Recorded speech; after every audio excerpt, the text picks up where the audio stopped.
वीज बिलं न भरणाऱ्या ग्राहकांची संख्या कोल्हापूर विभागात वाढली आहे। घरगुती, व्यावसायिक, औद्योगिक, सार्वजनिक सेवा आणि इतर वर्गवारीतील तब्बल 4,38,063 ग्राहकांनी वीज बिल थकवलं असून त्यांच्याकडे 51,77,00,000 रुपयांची थकबाकी आहे। त्यामुळे गेल्या 2 महिन्यात महावितरणनं 5,498 ग्राहकांचा वीज पुरवठा तात्पुरता खंडित केलाय।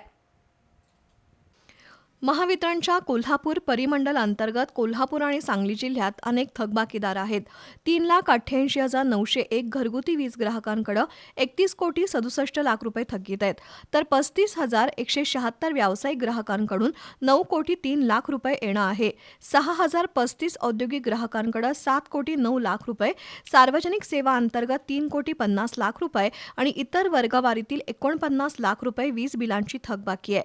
कोल्हापूर ग्रामीण विभागात 9,43,00,000 रुपये, जयसिंगपूर विभागात 3,16,00,000 रुपये, इचलकरंजी विभागात 6,11,00,000 आणि गडिंग्लज विभागात 1,78,00,000 रुपयांची थकबाकी आहे।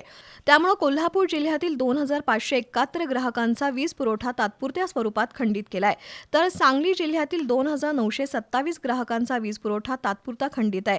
थकीत वीज बिलं तातडीनं भरावीत असं आवाहन महावितरणनं केलंय।